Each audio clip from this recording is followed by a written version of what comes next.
Salve, meus queridos, tudo bem com vocês? Na aula de hoje nós vamos tratar de ciclo reprodutivo. Nós já tivemos uma aula anterior na qual nós tratamos do ciclo reprodutivo de uma briófita e de uma pteridófita. Já hoje nós vamos falar do ciclo reprodutivo dos vegetais superiores, das gimnospermas e das angiospermas. Mas antes de começar, vamos relembrar algumas coisas básicas. Como, por exemplo, as gimnospermas são as primeiras plantas fanerógamas, ou seja, são as primeiras plantas a apresentarem órgãos reprodutores visíveis. No caso das gimnospermas, são os estróbilos chamados de pinhas. Daqui a pouco eu te mostro o que é um estróbilo em si. São as primeiras plantas que produzem grãos de pólen, que participam diretamente do processo reprodutivo. São também as primeiras plantas espermatófitas, ou seja, as primeiras a produzirem sementes. Outra diferença também que a gente tem que citar no ciclo reprodutivo da gimnosperma para o ciclo reprodutivo dos vegetais anteriores, briófitas e pteridófitas. São as primeiras plantas sifonógamas. O que significa isso? As primeiras plantas que possuem estrutura denominada tubo polínico. O tubo polínico trouxe total independência dos vegetais superiores da água para o processo reprodutivo. Como vocês podem observar, os processos reprodutivos de briófitas e pteridófitas são mais simples do que gimnospermas e angiospermas. Aqui a gente tem os estróbilos, exemplos de estróbilos, tanto feminino quanto os estróbilos masculinos. Por isso essas plantas são denominadas de fanerógamas, tá? Esses estróbilos se formam em determinadas épocas do ano. O estróbilo feminino se chama megaestróbilo, enquanto que o masculino se chama microestróbilo. Então aqui a gente tem um exemplo de um estróbilo feminino, do megaestróbilo. Aqui mostra em zoom o que a gente encontra no interior desse megaestróbilo, tá? Aqui a gente vai encontrar o óvulo. E aqui a gente também tem a célula-mãe. Essa célula-mãe inicialmente passa por uma meiose, que é um processo reducional, que vai originar células filhas com a metade da ploidia, metade do número de cromossomos. Se essa célula-mãe é 2N, a célula que vai se originar, chamada megásporo funcional, ela já é uma célula haploide. Posteriormente, esse megásporo funcional, ele vai dar origem ao gameta feminino. O gameta feminino se chama osfera, uma célula haploide, que se localiza aqui, ó, dentro do gametófito feminino, que se chama arquegônio. A gente viu o megaestróbilo. É hora da gente ver o microestróbilo, que é o estróbilo masculino. E da mesma forma, a gente vai ver em zoom e qual a célula formada durante esse processo, né? Então aqui a gente tem o microestróbilo e aqui a gente tem o detalhe do microesporângio. Da mesma forma do que na anterior, tinha uma célula-mãe diploide que sofre meiose e origina células filhas haploides, chamadas micrósporos, tá? Esses micrósporos representam o gametófito imaturo. O gametófito imaturo é esse aqui, ó, o grão de pólen, uma estrutura que protege e carrega o gameta masculino. Esse gameta masculino se chama núcleo espermático. Então vamos lá, pessoal. Nós já vimos aqui o gametófito masculino. Aqui a gente tem o grão de pólen, se formou lá no estróbilo masculino. Aqui a gente tem a estrutura feminina, o gametófito feminino. Lembrando que aqui é onde se encontra a célula de reprodução feminina, denominada osfera. E aqui dentro do grão de pólen está a célula reprodutora masculina, chamada núcleo espermático. Então vamos ver como acontece o processo de encontro das células reprodutivas, ou seja, o encontro dos gametas, simplesmente o processo de fecundação. Grão de pólen, forma-se o tubo polínico, que independe da água para reproduzir, as duas células se unem, forma-se cigoto, depois um embrião, e por último a gente tem a estrutura da semente que se forma após a fecundação. A gente encontra aqui o embrião maduro, o endosperma, que é muito importante para a nutrição desse embrião, e a casca da semente. No caso das sementes das gimnospermas, elas são sementes aladas, ou seja, possuem asas, porque essas plantas dependem do que a gente chama de anemofilia, ou seja, O processo de dispersão das sementes depende do vento. Por isso que os estróbilos, eles não têm nenhum atrativo para o agente polinizador, como por exemplo acontece em flores de angiospermas, que são estruturas com cheiro ou com cores características. Isso aqui é só um resumo final mesmo, tá? De tudo isso que eu acabei de falar para vocês. Aqui a gente tem uma planta com microestróbilo, que são aquelas estruturas reprodutoras masculinas, e aqui aquela com estróbilo feminino, tá? Então o que vai acontecer? O grão de pólen é dispersado pelo vento e vai chegar até aqui, ó, até o megaestróbilo. Lá no megaestróbilo, o que vai acontecer? Forma-se tubo polínico, que é essa estrutura aqui, lembrando, trouxe independência da água para a fecundação dessas plantas, tá? O núcleo espermático passa por aqui, fecunda a oosfera. Forma-se primeiro o zigoto e por último o embrião. Lembrando que o endosperma é muito importante aqui no interior da semente para nutrir esse embrião. E posteriormente ocorre o processo de germinação da semente, né? Onde se origina o esporófito jovem, uma planta jovem, que passa por mitoses sucessivas até a gente chegar ao esporófito adulto. Lembrando que nessas plantas o esporófito é a fase duradoura e os gametófitos representam a fase temporária, que só aparece em época de reprodução. Como acontece nas plantas de forma geral, é um ciclo haplodiplobionte, ou seja, apresenta alternância de gerações. Uma fase temporária haploide, que é o gametófito, e uma fase duradoura diploide, que denomina-se esporófito. Agora é hora da gente falar do último ciclo reprodutivo das plantas, que é o ciclo das angiospermas. Lembrando que as angiospermas são mais evoluídas do que as gimnospermas. São as plantas que predominam no ambiente terrestre.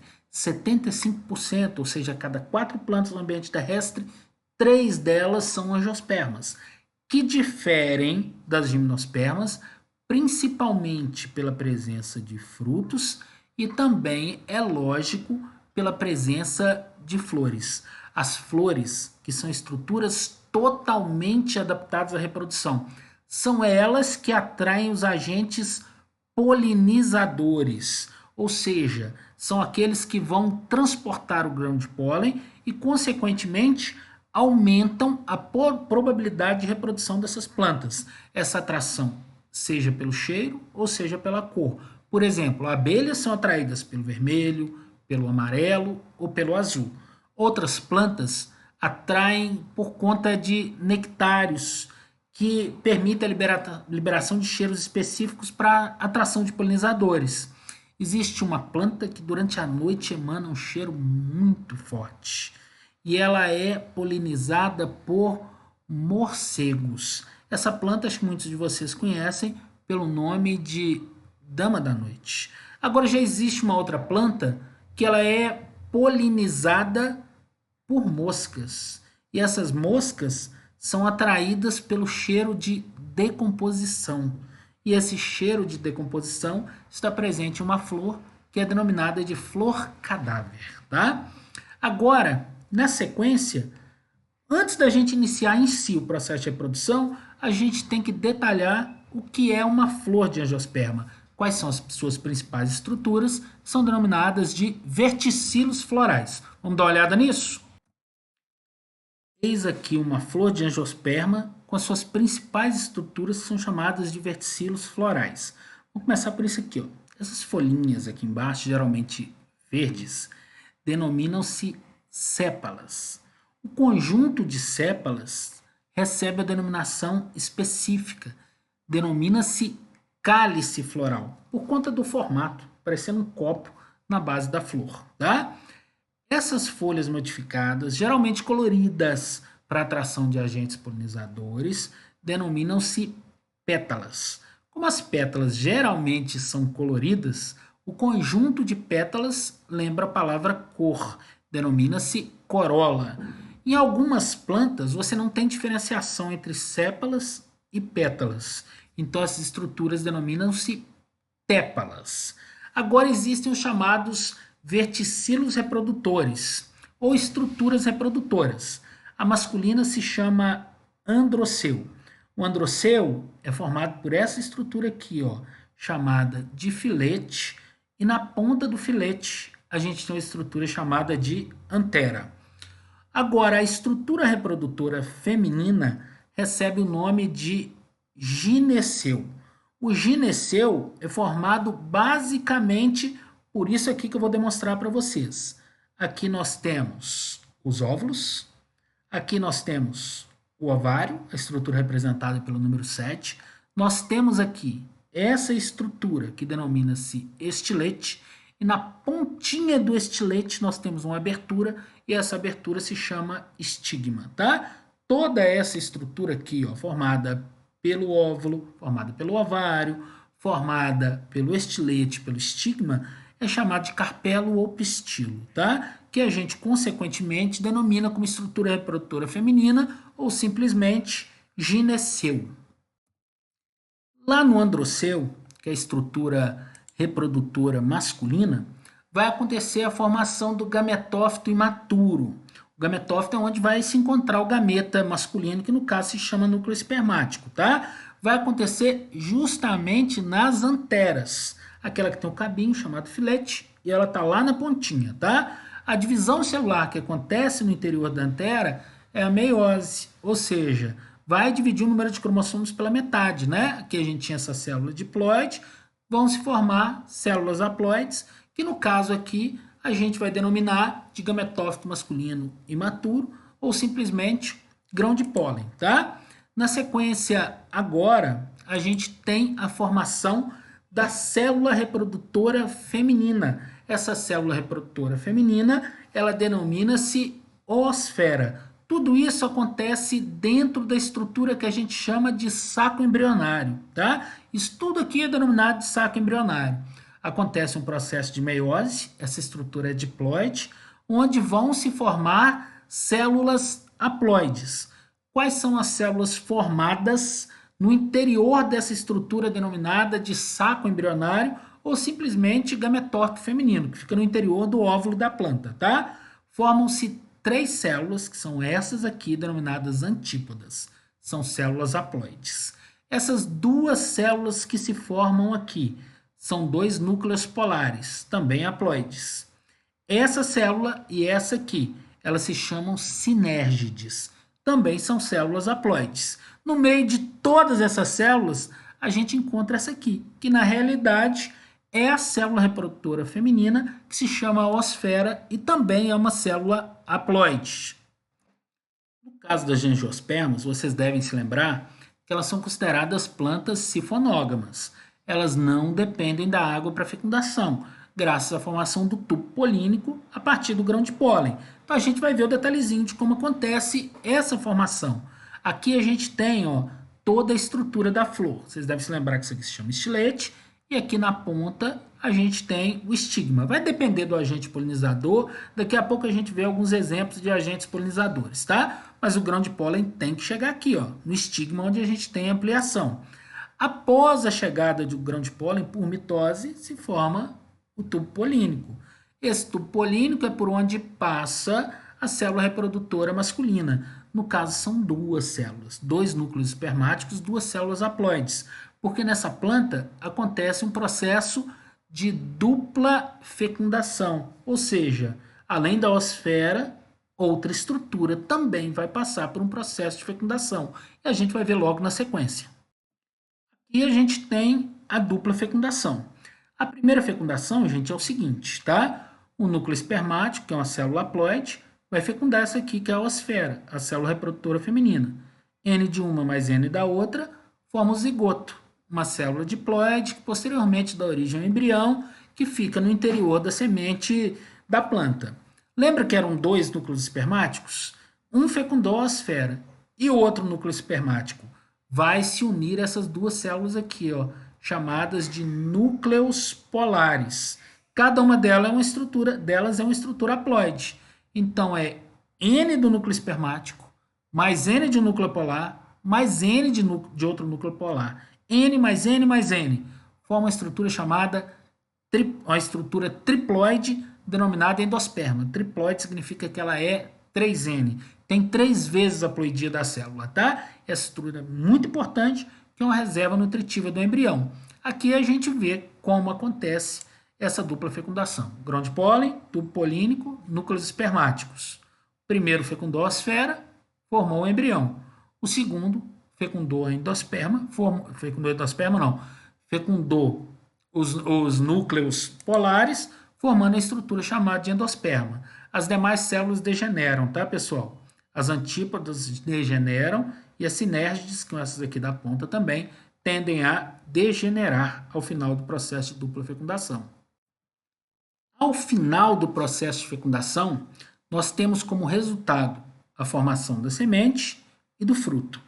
Obrigatoriamente, a semente forma-se do óvulo após a fecundação, enquanto que a estrutura do ovário dá origem ao fruto, estrutura exclusiva da angiosperma, por isso que elas recebem esse nome, tá?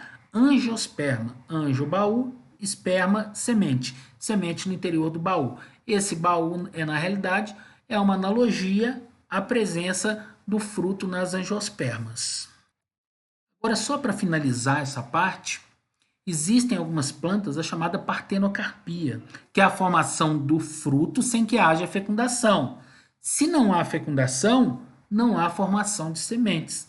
Exemplo na banana. Ah, mas aqueles pontinhos pretos no interior da banana não são sementes? Não, aquilo não é semente, tá? Elas passam pelo processo de partenocarpia, sem fecundação. Aqueles ali são óvulos não fecundados, ok? Porque essa planta depende de hormônios vegetais que estimulam o desenvolvimento do fruto sem a necessidade de fecundação. O mesmo acontece, por exemplo, na laranja Bahia, tá? Para a gente quase finalizar, só para ver os tipos de polinização que a gente tem na angiosperma. Existe a anemofilia, que eu já havia falado para vocês no caso das gimnospermas, que é a polinização que acontece por ação do vento. A entomofilia, que é a fecundação que acontece por ação de insetos, como por exemplo borboletas, vespas, abelhas, besouros, dentre outros. E a ornitofilia, que é a polinização realizada por aves, como por exemplo o beija-flor. Aqui a gente tem um resumão de tudo isso que eu falei para vocês, desde formação de grão de pólen, fecundação, o que acontece nas flores. Por aqui a gente termina a nossa aula de hoje. Até a próxima aula. Grande abraço para vocês.